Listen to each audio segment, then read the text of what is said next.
Well, that was a super cute intro. Here it comes again.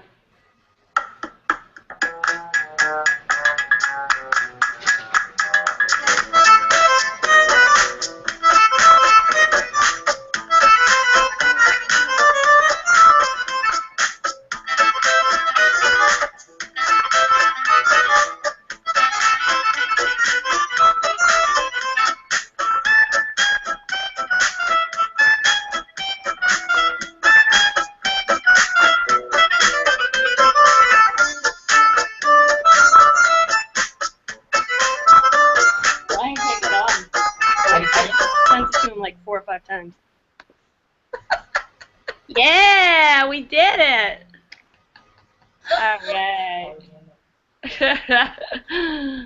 Hello, everybody. I think I have to turn this off. I can't see your face. There we go. Can you see me now? Yeah. Doing it. All right. Hi, guys. Welcome to Coach Chat.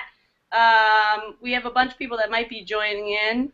We're having some technical difficulties of people knowing how to use the intranet. I can't believe I'm the only one who figured it out. I know, right? The two old ladies. We got on. We know how to do it. Yeah! But, hey, you know, even if I just have Betsy Stover, that's going to be cool enough. So this is a show where we talk about trends in improv, stuff we're seeing, differences from maybe bi-coastal things, stuff we're into teaching right now, and then we do a quick little improv set. So, yeah, at the end we do, which will be fun. I don't know if we've improvised in Chicago together. Yeah. Yeah, that's right. Were you there for the DCM show? Yes. That was so much fun, oh my god. That was probably my favorite one ever. Hands down. Yeah. That was my favorite show that I did in all of DCM. Oh, yeah? Oh, yeah. That was a lot of fun. It was fun. That was just pure fucking around. So I'm going to introduce my lovely guest that we have so far today, which is Betsy Stover. Yay, Betsy Stover! And she was at UCB New York for a very long time, and now she's out at UCB LA. And I'm really excited to talk to you about what you think are some of the differences you're seeing between coaching here and coaching there, you know? Yeah. So I guess we'll get into it. What's what's been your experience there compared to here? In coaching, performance, everything. Well, let's see. Coaching-wise, I noticed that it seems like people in LA are in a lot more indie teams. Like they're all on like 5 indie teams.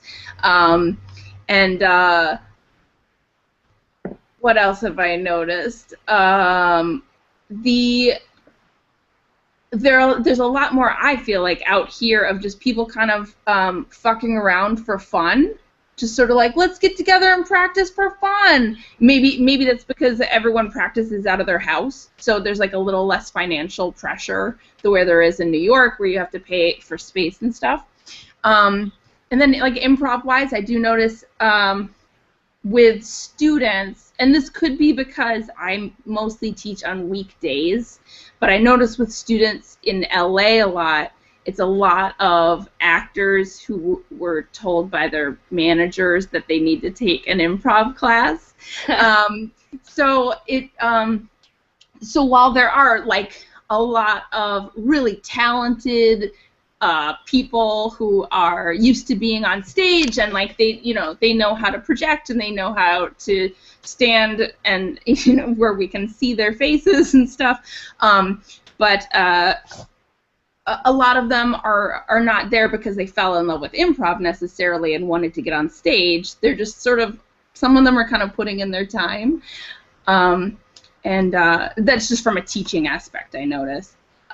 So some of them are just like, here I am, I paid my money, like make me better so that my agent says it's okay, and they don't really want to see shows or talk about improv theory or anything like that.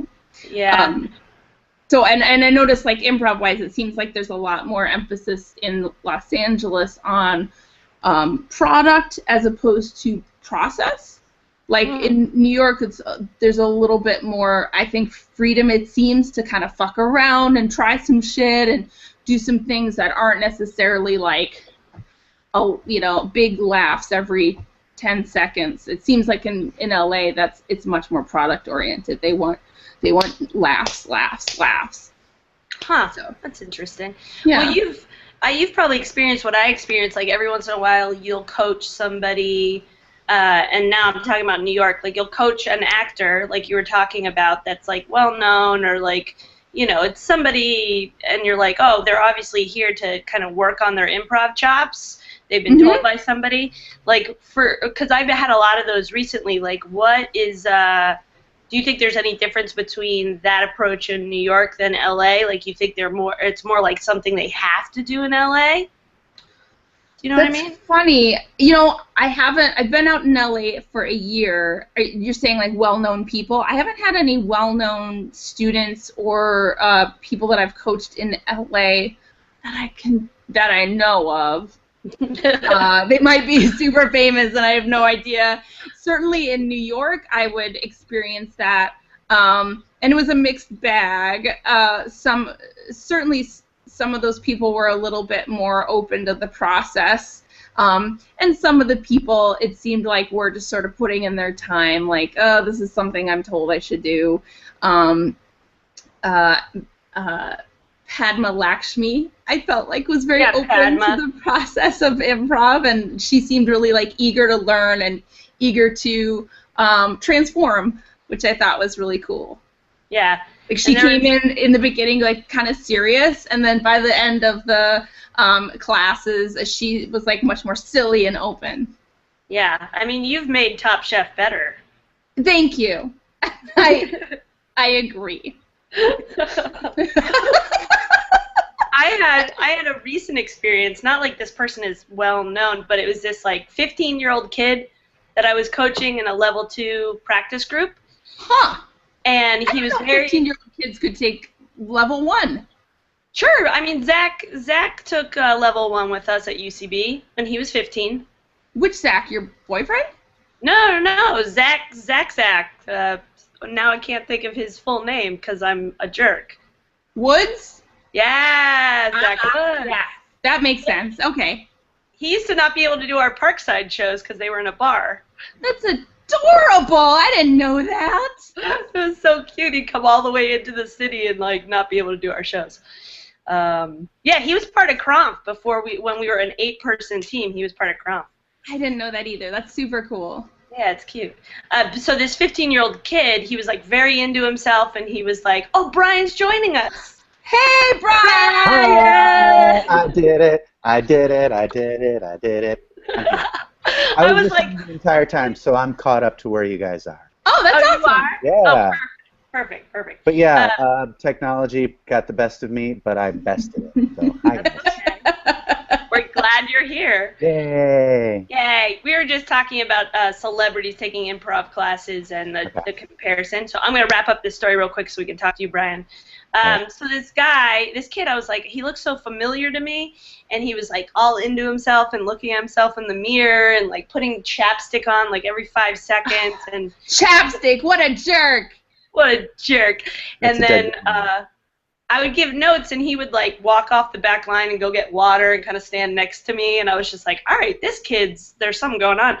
So he was kind of ignoring me as like a teacher for a while until he like heard me say like something kind of negative about what he had just done, and then he was like, oh, she could teach me.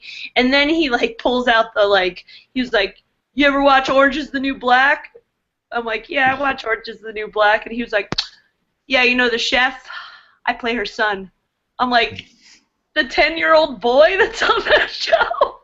And he was like, I'm 15, but I'll take it. I was like, you want to look 10? It was very odd to me that I had to prove myself to him before he would listen. You know, I've had that experience with a couple of people in the city. It's just like, what can you teach me, girl that's not on TV and in movies, you know? And I'm like, sorry, do I need to be? Is that a thing? Do you think that was For sure. Do you think that was a I'm not even going to say celebrity or well-known actor because I watched that show and I have no idea who you're talking about. But do you think that's more like about being a boy who's 15? It might be. I just think it's like I don't even equate him as like as a famous person. Just people who are on TV and film thinking that like this is just like a training tool, which it is. Yeah. So that's weird to me, and it's like you have to, if they don't know who you are, you have to come up with some gold out of your mouth before they'll like take your note, you know? I'm always happy that what we do can help people, but it is a little bit of a bummer when people just see what we do as a means to help something else, like their commercial work or whatever, like that this isn't a means to an end. Because obviously to me, to us, it is, you know? Yeah. And Brian, you've been coaching a ton lately, right? Brian Urreta, Yeah. he's in New York City with me right now. Yes, I have been coaching for about a year and a half now, and I mean I can relate to what you guys are talking about on a smaller level in regards that like I coach a lot of obviously younger improvisers, and I oftentimes run into the issue of having maybe 101 through 401 level students not trust me a lot at first because I'm not a house name. I'm not someone that they look at and they're like, oh, he's a Lloyd player, he's a this. So it almost instantaneously kind of has me swimming against the current. And usually once they're comfortable with knowing what I can bring to the table and being like, oh, wait, this guy does know what he's talking about, then we're good. But usually it takes a little bit for people to kind of be like, wait, what's this guy's thing? I've never heard of him. I've never seen him, even though I've been doing it now since 2009. You know, so I understand what you're talking about, and you know, it's just on a lower level that I deal with that. Yeah, I think go ahead. I feel similarly, and also in New York this wasn't a problem, but in LA I charge a little bit more than a lot of the coaches. They don't charge very much out in LA. I don't know why. And so I feel like there's this double pressure. I think in LA the norm is 60 for 2 hours. Yeah, that's pretty normal here. You charge more though. What do you charge? Like 75? I charge 80 for 2 hours. What? That's awesome. I should start doing that. Get it, girl. Yeah, I think everyone should charge more. If we were acting coaches, we'd be charging $130 for 1 hour. Yeah, that's true. And that's for like one person. This is a whole group of people. I don't know. I feel like people undercut themselves with low coaching fees. I think everyone should charge a little bit more, but whatever. Yeah. But I do feel like there's extra pressure that they're like, well, let's see if this girl's any good because she costs more. You better dance hard. I always feel like I gotta tap dance a little faster for them. Yeah, you gotta pull out your cool tricks, your little warm-ups. That people are like, have you ever seen this warm-up? You always know I'm nervous as a coach if I make everybody do eyes closed improv. I'm like, okay, everybody, let's do this cool thing that's going to fuck everybody up. It's like, I am nervous. Yeah. So let's talk about what we're into right now, coaching-wise. Brian, first of all, Brian, how many teams do you coach a week, pretty much? A week, right now, I have 4 solid. Like 4 teams that I do every week, and then just like a sprinkling of other stuff here and there. And the stuff that I'm really into, well, it obviously depends. If it's a practice group, I mean, this is just my perception. If it's a practice group as opposed to a team, I have, you know, a different approach to it. My big thing is like I'm really big on the team, the unit, trying to build the unit up, depending on where you guys are. You know, so that we can all be on the same page and moving forward together. That's kind of been my main focus. And, you know, it also will depend on them, like what, you know, I always try and keep an open communication. What is it that you guys are looking to move forward to together? What is it that you need to work on? And then, you know, after I've been working with you guys for a while, then I can start assessing my own feelings and then, you know, growing from there. But my big thing is I really enjoy building a unit. I really enjoy building a team and moving them forward. That's fun to me. Yeah, and just seeing the growth of them, I'm sure is cool. Yeah. That's awesome. Bets, how many teams are you coaching out there right now, a week? It really depends week to week. Sometimes I'll have weeks where I just go from one coaching session to another back to back. But usually lately I'll teach 2 classes a week, and then I'll coach 2 times, maybe 3. I have like 2 regular groups, 2 or 3 regular groups I'm working with currently. So the things that I've taught level 101 at UCB for 13 years. So that definitely shapes my point of view when it comes to improv, and something that that I concentrate on a lot is simple, like acting like a normal human being, like reacting like you fucking would in real life. It's like, I don't know, it sounds so basic, but people... Uh-oh, did we lose Amey? No, I'm here. Oh, okay. But yeah, I feel it sounds so basic, but I feel like that's something you just have to work on with a lot of people. It's just like act and react like a normal fucking human being, people. And the other thing I often like to really work on with teams is being able, at least at more advanced teams, is being able to summarize your game in a brief phrase. I think that's a really important skill to be able to do in a montage, in a herald especially. Do a scene, go on the back line, take a moment, summarize that game in your head, so that you, can play well in future scenes and not be overthinking it later. Yeah, that's my right now. Like, because I always after doing pattern game on Herald Night, like I stopped liking the pattern game.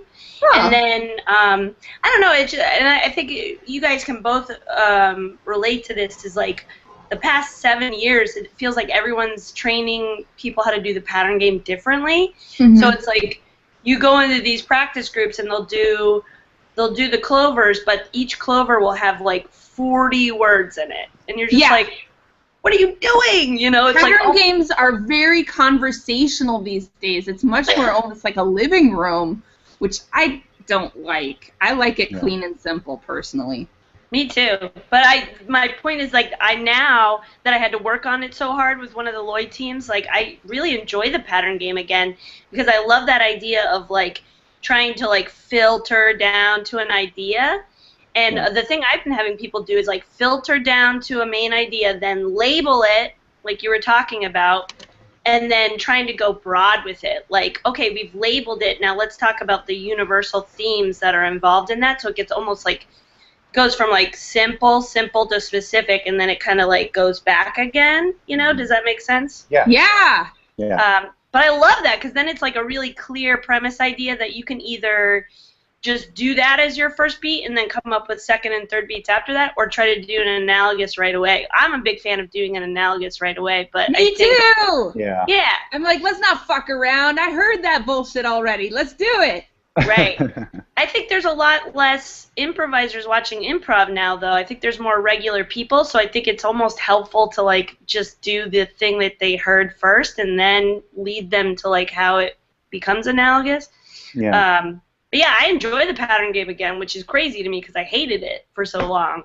Yeah, I hear you. Part of it is like, there's just, especially, you know, when you're going through, and obviously you guys would know, like as a student, there's so much pressure that a player puts on themselves in the pattern game, almost in the same idea that they do within scenes, that you just have to kind of be like, you know, why did you start doing this? You started doing improv because it's fun. So find the fun in it. Don't overthink it, because when you're overthinking it, then you're already kind of holding yourself back, you know? And when you can kind of remove that barrier and just, you know, cliche is the term, is follow the fun, then you put yourself into it and you can really explore from there, you know? But I feel like so much, it's like, oh, if I do this thing wrong, it'll be put in my notes, and then if it's put in my notes, then I'll never be this, and then and you just start overthinking everything, you know? So it's like, let that go. Working out of fear is always a really great place to come from when it comes to improv. Yeah. But you know what, Brian? I've been hearing that a lot lately. Like, I coached a Annoyance group the other day, and half of them are in UCB 201, so they're all fucked up. I'm like, Yeah. I couldn't even imagine taking 201 at UCB and doing Annoyance at the same time. I wouldn't be able to, like, function. But they're all talking about they're afraid to do stuff at UCB because they're going to get it on their file. And I'm like, you guys, the notes are literally like they need to play more characters. Like, there's not like some weird like conspiracy going on with these files, but I think everyone should know that we now write these comments as teachers. We write these comments as if the students will see them. There's no private messages in there for other teachers. And it's literally, here's what they are great at, here's what they need to work on. It's not some creepy, like, black book about you. It's not the Illuminati. The Illuminati. Illuminati. Yakuza. That has nothing to do with the Illuminati. Yeah. But, you know, back in the day, they used to let you see your notes. I don't think they let you see them anymore. That's a goal, I guess, for the school. It's been a goal for, like, the last 4 years, I feel like. It's always like, we're gonna make it so that everyone can see them. So make sure you're writing them properly, and then no one ever seems to see them. But I don't know. I don't know what to say. I totally get why you would be creeped out that there's some, you know, that people are talking about you, but hopefully everyone can trust us that it's nothing mean. Trying to tell people to just let it go, you know, to make mistakes at UCB, like that, just do your thing and, like, get your notes and work on it. Yeah. That's weird. So last thing before we do a little quick improv set, we'll probably do like a 10-minute set. I just want to know what form are you guys like into right now? Is there anything a form that you're just like, oh, I like this now? Lately, I've had a couple of groups that I've been having fun doing deconstructions with them, and I enjoy it because with the team that I play with, which you guys, this is the Mannequin Room, like, we're very conversational. You know, we have fun with each other on stage, and I really like that deconstruction because that first scene kind of really gives you the freedom to do that, but still, like, plant so many seeds that can be later explored in your set. And I've been having fun with it because it lets the premise-y people hold on to those premise ideas, but at the same time, it gives maybe some of those more organic style players the freedom to start from nothing, even though we can really kind of, I mean, any kind of opening can give you that. But I've been having fun with the deconstruction as of late. There's a team that I've been stuff of it. What did you say? A team you've been what? A team that I've been coaching has been doing some really fun stuff with the deconstruction as of late, so I've been enjoying that. Do they have a name? What's their name? JFK Rowling. Guys, every improv team is a ridiculous name. Yeah, they signed up for Indie Cage Match. Are they ready for it? They're good. They're good. They're fun people. Okay. I'll put them up soon. They've been doing it since college, so now they've all moved to New York. Oh, that's so fun. I love that. Yeah, it's so cool that there's like a whole generation of people coming up who do long form in college. That's so game changing. I know, right? Like, yeah. I felt like long form. Yeah, for so many of us, we had to do this, you know, we had to do short form in college and then sort of come later to this new thing and sort of start over in a lot of ways and undo a lot of bad habits or whatever, kind of relearn improv. So let's see. What is my favorite form right now? I've been on for a few years now. I've been on sort of an anti-form kick. I feel like I don't know. I hate watching. I don't like seeing a mono scene. I feel like most people just kind of don't do it in a way that entertains me, and a lot of times it looks like they feel really trapped when they started out. They're just like, and here we are, stuck in this one place. I'm going to play this character the whole time. Oh, boy, I'm regretting my character choice. I don't know. It's so people look so trapped. So anyway, I'm a big fan of just, like, doing whatever feels fucking good. Like, do anything. And that's what we were doing in Hot for Teacher when we left New York a year ago, and that's what Ari, my husband, and Ari Vukidis and I have been doing with our show here, Old Friend, New Friend. where we have an old friend from New York and a new friend from LA, and then we play. But yeah, I'm a big fan of just like one scene or more. That's what we call our form. Other than that, I'm old school. I really like a sound and movement. I love a sound and movement opening. I think it's just so pure and joyful. But yeah. So yeah, I like anything where the form doesn't get in your fucking way. Just go out there and have fun. Make joy come out of your eyeballs and fingertips. That's what I always say. Yeah. That's funny. I like when people first try to do a mono scene because it feels like an exercise in like you're just like making them do the play no exit, and they're just like I'm in hell, you know, with a mono scene. Yeah. Yeah. You're so right. You know, so many older teachers have been saying that lately, though, that they hate the mono scene, and I'm like, that's so funny to me. Like, it's I don't mind them if they're done well. Yeah. But I've been, I don't know if I said this in my last coach chat, I probably did, but the thing that I'm experimenting with right now, which is fucking nuts, but I think it's so fun, is doing 3 Spokanes at once. Oh, cool. So, pairing off people, so they're doing like, remember how, I don't know if you've done stuff with Armando, Brian, but Betsy, you probably remember this. Armando used to have us start 2 separate scenes at once, like a split screen, and you would have to try to connect the characters through like themes or sounds or like premise ideas, but they weren't like necessarily ever going to meet. Like cocktail party ghosting. Yes, yeah. So that's what I'm having people do right now is they start 2-person scenes, you know, they're separate in separate locations, and then when something comes up, they can spoke out with anyone. So they do these like central scenes, cool.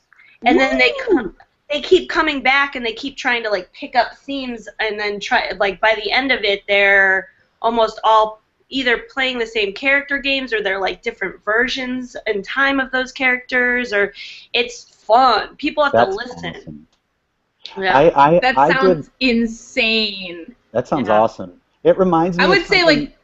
It reminds me of something that Ari actually taught me once, which was a class called the Scramble, and that was taught to him by Joe Bill, and that was fucking awesome because it was like almost the same idea. There would be a scene that would go on, but then in the middle of the scene, someone else would walk out and start a completely different scene while the first scene is still going, but everything that person does in their scene affects that first scene, and then you find the way to kind of make the lines start to intersect. Loved it. I love that stuff. That sounds awesome. Interesting. That's great. Funny. I love how that happens. Like, you don't even know that you're making these, like, universal, like, kind of connections with each other. It's just happening. That's cool. I like that. Yeah. All right, so we're going to do some improv. I'll call it. It'll be pretty quick, so we can just cut away from the scenes and have fun and just do a montage of whatevers. So, Brian, why don't you look on your computer and give us a word? All right. A computer and give a word. Creek. Creek.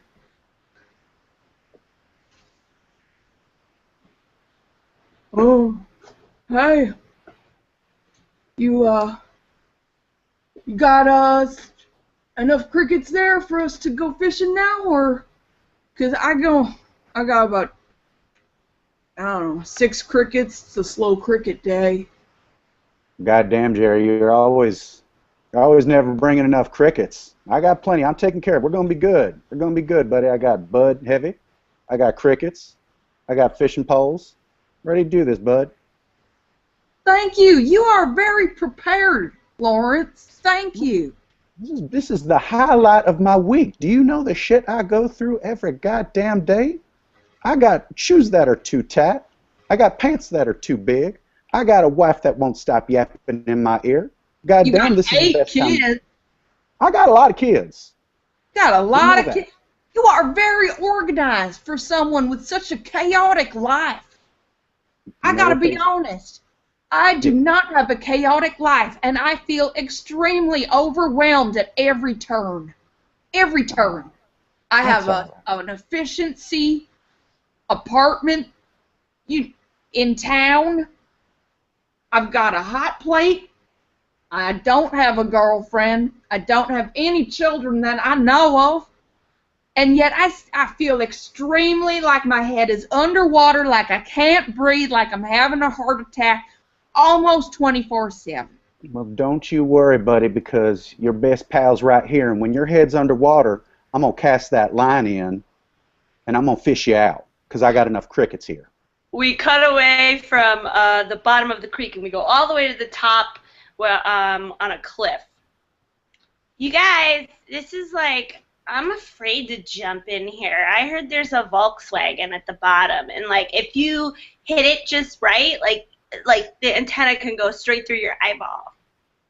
Oh my God, you have such a fear of Volkswagens. Just because it's called a bug or a beetle, you don't have to think that it has anything to do with bugs, okay, Amey? It looks exactly like a bug. It looks exactly like it's terrifying going down the highway and seeing like blue bugs that are on wheels. You know what I mean? No, I don't. I mean, I'm trying to understand. Oh, what did you want to say, Laura? Laura just wanted to say, cut that shit out, girl.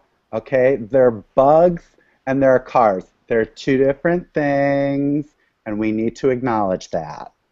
All right, well, I'm still afraid to jump into this quarry because it's like beyond the Volkswagen bug, there's like a shit ton of water bugs, like all kinds of weird water bugs. Water bugs? Like cockroaches down there? I don't think so. Just like weird, like caterpillar-y weird things that live by water. That's a legitimate fear. I mean, that's totally understandable. Yet I completely agree with you in that the last thing I want is a goddamn water bug crawling on my shoulder and or face. Yeah, like going in your nose and like living there forever. Oh my God! Then possessing you to get into one of those ugly Volkswagen bugs. I mean, just beyond the fact that they're not bugs, they're just ugly cars. I can't deal with it. Can I just tell you, now that I think about it, I completely understand, because every time I see a Volkswagen Golf, I think about golf, and then I get really freaked out because I think, like, is a white man going to come out of the woods wearing Argyle with a big stick and try to hurt me or try to date rape me? I don't know. It scares me. And it's like, I see those and I'm like, is my real father going to come out of that and, like, want to take me to, like, Chuck E. Cheese even though I'm, like, 18 and I'm over Chuck E. Cheese, Dad? Like... Oh my God! I feel so bad for you right now. Guys, I rented a Dodge Challenger the last weekend and instantly just started crying because I started thinking of the national tragedy. Challenger. Oh my God. Oh, growing up in New Hampshire. Jump, girl. Jump. We need to get this over with. Oh, okay. You need to jump. All right. I don't understand why this is an initiation to become best friends with you guys. Like, I feel like we're already best friends. Because we say, in order to be best friends, you got to jump in the deep end. So, in it to win it, jump now, girl. Bye. So you're saying that you've been just having a lot of neck pain. Yeah. Recently I had a best friend challenge, and I had to jump into the quarry, and I'm pretty sure that, like, I hit part of a Volkswagen Beetle, like, right back here. You jumped into a quarry full of water, though, yes? Correct? Not just a quarry full of rocks and quartz and Can a quarry graphite. Can a quarry be considered a quarry if it's just rocks? What else would that be? It's a quarry. People work at a quarry. Fred Flintstone worked at a quarry, right? It wasn't filled with water. Oh, I don't know. I don't really know. I just thought he was like a construction worker. Well, I went to medical school, and I can assure you that a quarry is simply a basin where people, mine rocks. There is water in there. There doesn't have to be water in there. No, I mean the one that I jumped into had water in it. Oh, okay. Well, great. I mean, not great. I'm so sorry you're in pain. All right, so you have been having a lot of neck pain because you jumped into a quarry full of water and you're afraid that you hit a Volkswagen. Yeah, and my friend Lauren said that if I come to you that you might be able to give me like a medical marijuana prescription. Oh, I see. Let me ask you this. Have you been experiencing a lot of panic due to your accident? Sure, yeah. Yeah, okay, very good. Have you been having troubles working and eating? Oh, yeah, that's an all-the-time thing. Okay. Well, then, I think it'll be no problem giving you a prescription. Here you go. Thank you. And can you not, like, talk to my mom about this? Can we just, like, keep it on the DL? Like, I want to ease her into my new marijuana use. Your new, oh, well, this is a medical thing. First off, there's a doctor-patient confidentiality. So you don't have to worry about that. All right, well, because my pediatrician called my mom and told her I was pregnant when I was pregnant once, and, like, it was bad. Well, that was very immoral. That was not okay. If you're a child who is pregnant, you have every right to keep that pregnancy a big secret. Right? That's what I say. Yes. So Yes. pissed. You're my new favorite doctor. I went to medicals.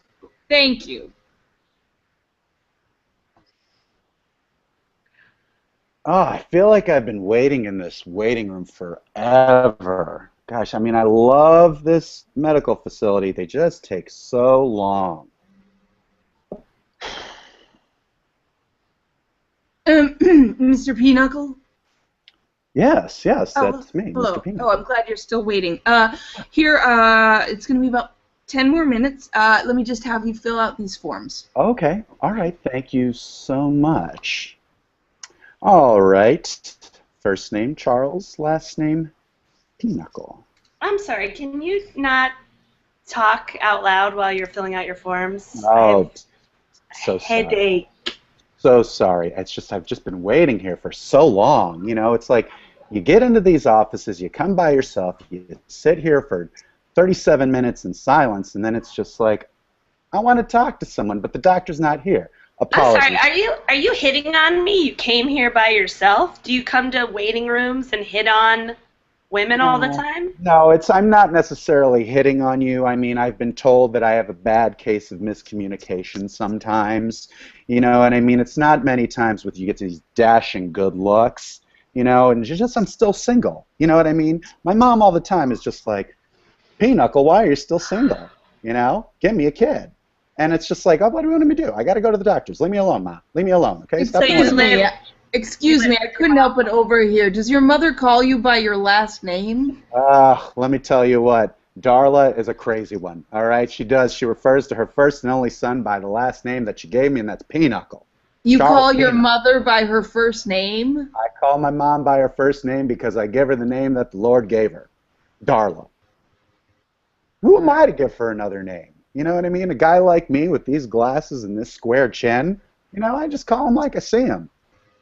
Anyway, when were you born? 1978, the year of free sex. Free sex? Is that what you said? Yeah, I was watching this documentary the other day, and I guess there was all these swinger clubs in New York City in the 70s, and it's like 1978. That was the year where you could go with your lady friend, slip your sausage into the closest thing that came next to you, walk out and go and have yourself a hoagie. Oh, boy. Any medical conditions? Well, had mumps when I was 7. Pinochle.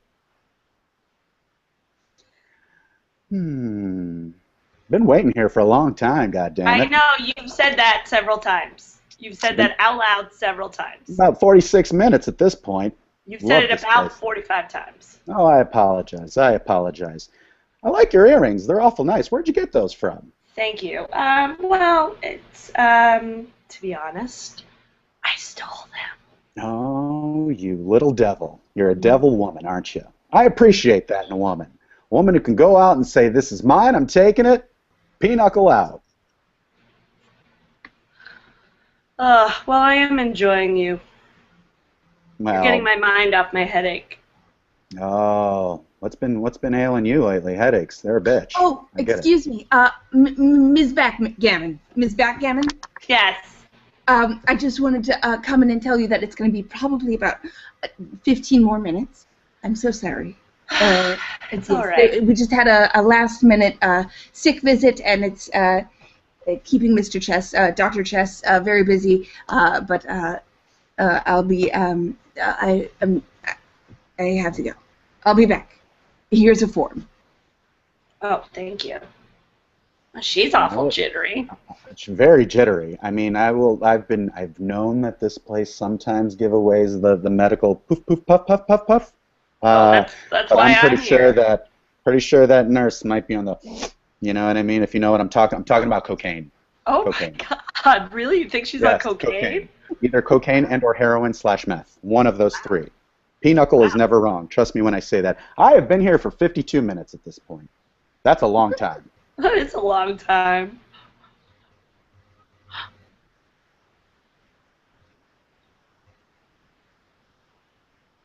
I thought I heard a bird in here, but I think it's gone.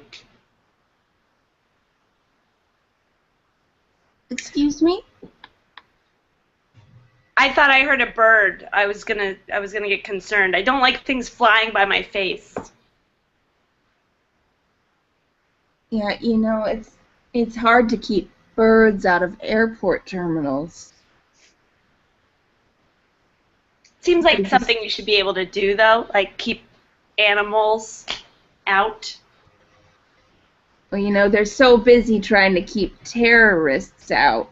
It's hard to keep birds out. Okay. Unless they're like a bird terrorist. I get it. That would be a funny idea, huh? A bird terrorist wearing little explosive shoes. Yeah, that would be like a cute little like cartoon idea for SpongeBob, you know? Well, I'm thinking of an actual bird wearing tiny explosive shoes. Or a tiny vest that he can open up. He opens his wings up and there's dynamite on it. Exactly! I love it. What are some of all that jazz we added for Broadway? It's good. Oh, hello, everybody. Hello. Oh, hello. Welcome to the airport terminal. Sorry. Oh. See you guys. I just got out of an audition. Oh, these actors. Sorry. Actors and birds all in the airport at the same time. Where are we? We are in the middle of an improv set. Oh, fuck. I'm sorry. That's okay. We'll end it there, just so we can talk to Philip for 1 second here. Yeah. Hi, Philip Markle. Thanks for joining in. How's your audition? Hi, this is so cool. It was good. It was long. It was about 4.5 hours of musical improv. So Whoa! You better get it, girl. Thank you. So Philip Markle is at the Annoyance Theater here in New York, and I'm going to have you on again, Philip, so we can talk about it. We didn't talk about Annoyance stuff today. But what are you into right now, form-wise? Is there something you're into doing improv-wise or form-wise? Give us a quick little thing.